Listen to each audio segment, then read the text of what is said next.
Y invito a los que viven cerca de Los Ángeles, California, en Estados Unidos, a las pláticas que voy a comenzar a dar mañana.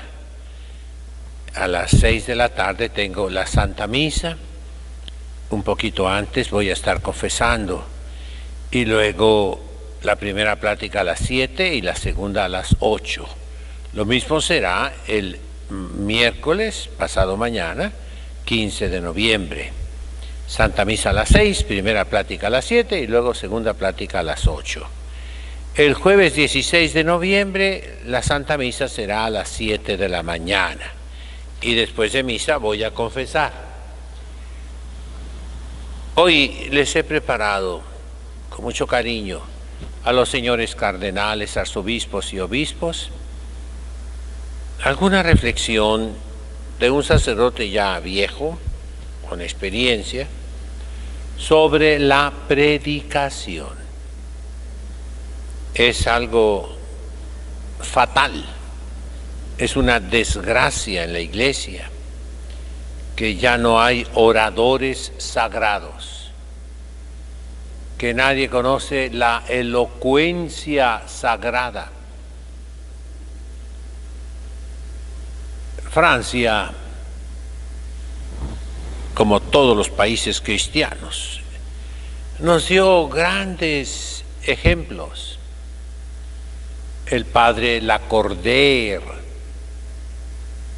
dominico francés, Montsabré y pues otros grandes, diríamos nosotros con un lenguaje aristotélico, retores, con lenguaje ciceroniano, oradores sagrados. ¿Dónde están? Aquellos hombres que conmovían a las multitudes, no solo que las hacían llorar, no, hacían que cambiaran de vida, que se arrepintieran de sus pecados, que se enamoraran de Dios. Aristóteles tiene varios tratados de retórica,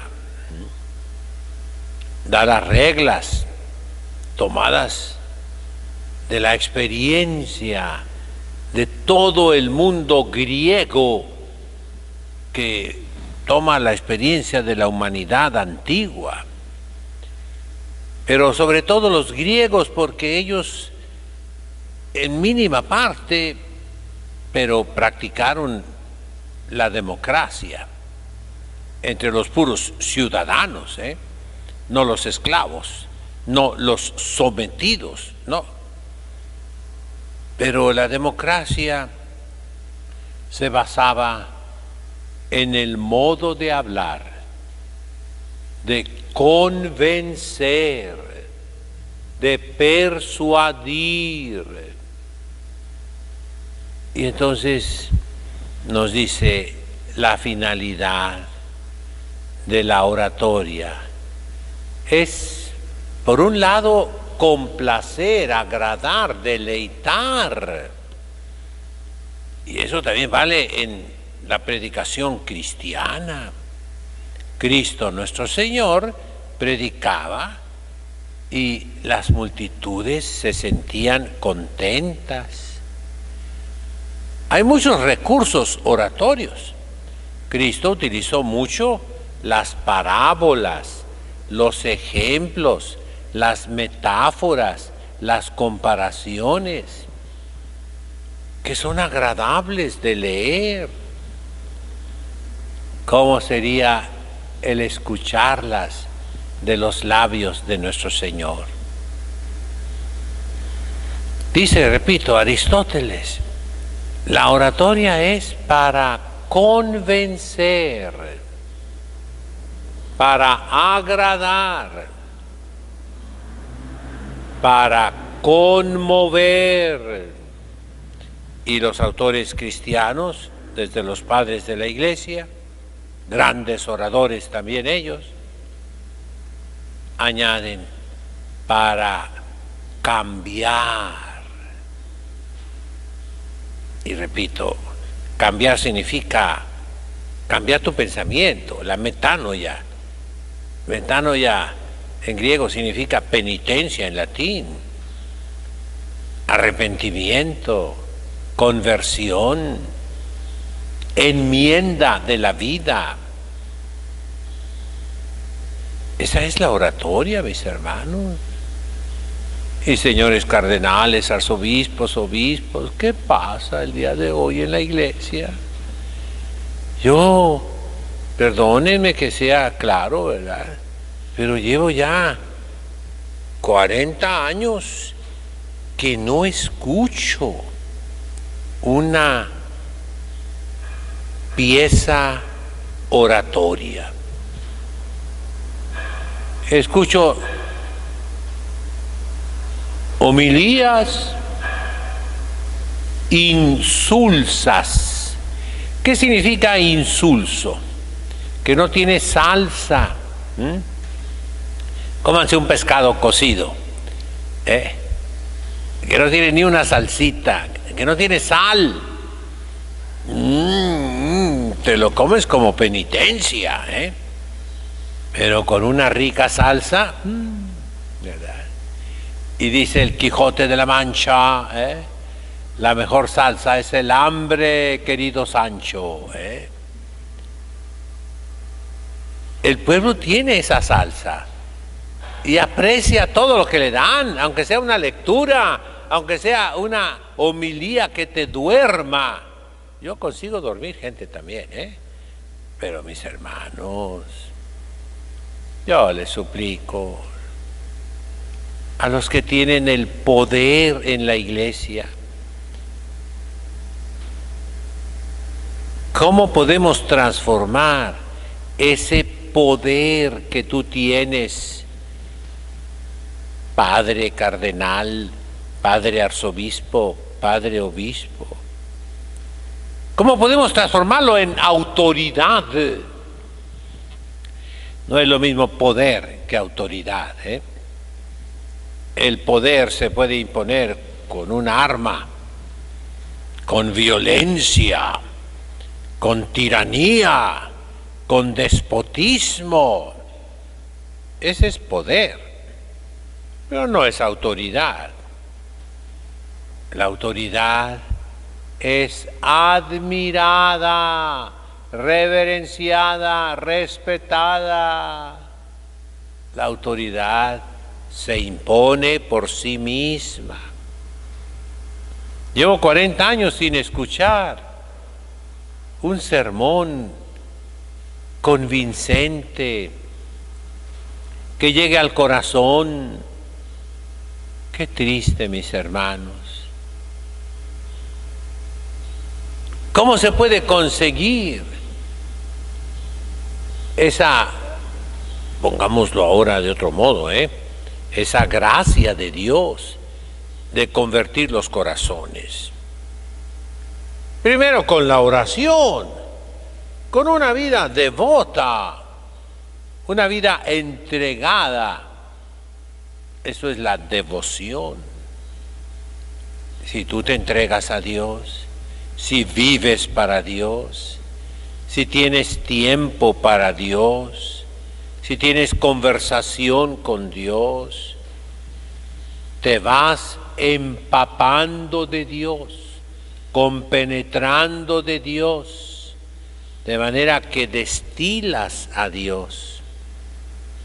Tu perfume es Dios, tu aroma, tu fragancia es Dios. En tu mirada, en tu palabra, en tu modo de ser, se descubre a Dios. ¿Qué será con tu palabra? Cuando dice, yo pondré mis palabras en tu boca, que nos mandará el Espíritu Santo para que hable por nosotros, que no puedan resistirnos nuestros adversarios. Esa es la base sobrenatural, espiritual de una vida entregada a Dios. Pero también se requieren los medios humanos. Y al hablar de Aristóteles, de Demóstenes, de Isócrates, de Cicerón, estoy hablando de técnicas, de artes, de conocimientos humanos. Decía Cicerón, yo no estoy haciendo panegíricos, alabanzas de una persona. Yo no me dedico a deleitar las orejas de los que me están escuchando. Yo hablo para salvar de la muerte a una persona que van a ejecutar. Y es lo mismo nosotros, los sacerdotes, obispos, arzobispos, cardenales. Hablamos para librar de la muerte eterna, para sacar del pecado mortal. Y entonces, aparte de lo que ya dije, que es lo sobrenatural, viene en el campo humano natural el estudio. Y repito a los cardenales y obispos con mucho cariño, ¿cuál es el título que les damos? Eminencia. Es una montaña que se levanta en la llanura. Todo es llano, plano, parejo. Pero surge algo superior, más alto, que se ve de todas partes. Es una montaña. Esa es una eminencia. El cardenal debe ser escogido no por criterios políticos, geográficos, no para balances, equilibrios electorales del Papa, por decirlo así. No, mis hermanos. Debe ser escogido para que alumbre, para que ilumine, para que aluce, para que alegre a la Iglesia. Eminencia. De verdad, señor cardenal, que me llegues a escuchar. ¿Mereces tú ese título? ¿Lo ganaste a través del equivalente a los antiguos concursos que había en la Iglesia Católica? Las antiguas oposiciones que todavía se conservan un poco en el campo civil. ¿O fue por favoritismo? Como decimos hoy en México, por dedazo. Qué triste que hayas aceptado. O como lo he dicho irónicamente, sarcásticamente, pero por el bien tuyo y de la Iglesia. ¿Cómo obtuviste ese ascenso, esa subida, ese ser eminencia o excelencia, que es lo mismo, los obispos? Por un verdadero milagro de Dios, porque de verdad, al mirar el espectáculo, podemos decir, son puros milagros de Dios. El que tenga orejas para oír, que oiga, porque si no fueran milagros, no serían excelencias ni eminencias. Es cruel lo que estoy diciendo, pero es para incitarte al estudio, a que tengas bibliotecas, a que fundes instituciones culturales dentro de la Iglesia. ¿De cuál cultura? De la cultura sagrada. El día de hoy hay diócesis que han mandado muchísimos sacerdotes a estudiar y tienen grados, bachilleratos, licenciaturas, maestrías, doctorados, pero no tienen cultura. La cultura es cultivarte a ti mismo, exigirte a ti mismo. Y la cultura sagrada, la cultura eclesiástica, la ciencia sagrada, para nosotros de rito latino, comienza con la lengua latina. Comienza obedeciendo al Concilio Ecuménico Vaticano II, que exige el hebreo, el griego, el arameo, la lengua de nuestro rito, el latín, aparte de las lenguas modernas. ¿Qué son las lenguas? La capacidad para leer libros, libros y libros en esas lenguas. No es para pasarse eternamente estudiando la gramática, no. La gramática se estudia y se tira.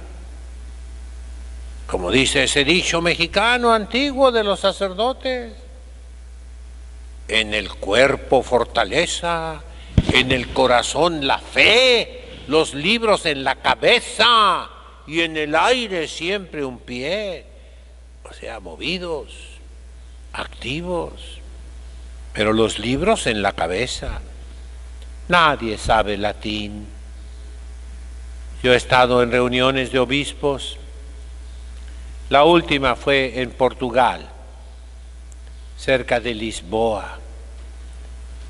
Hay un antiguo monasterio de Jerónimos que fracasó, pero se conserva la iglesia maravillosa, hecha por los reyes de Portugal, Peña Longa, y es una montaña picuda, altísima, bonita, ¿verdad?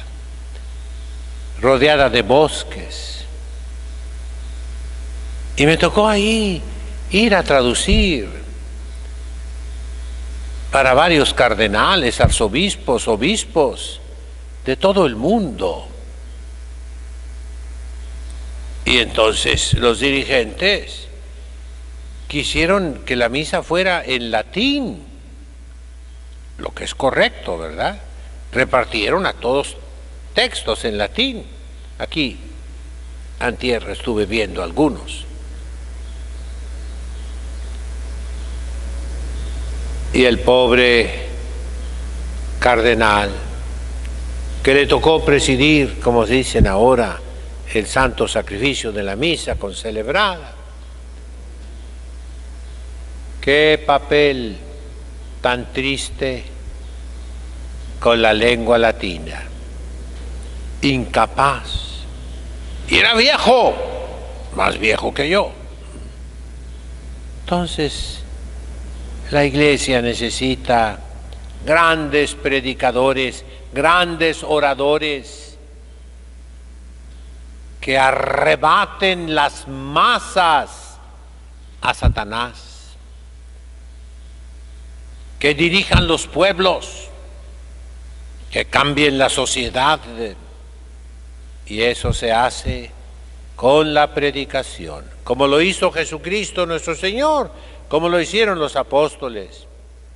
A eso los invito, a las alturas, a las eminencias, a las excelencias. En nombre del Padre, del Hijo, del Espíritu Santo. Amén.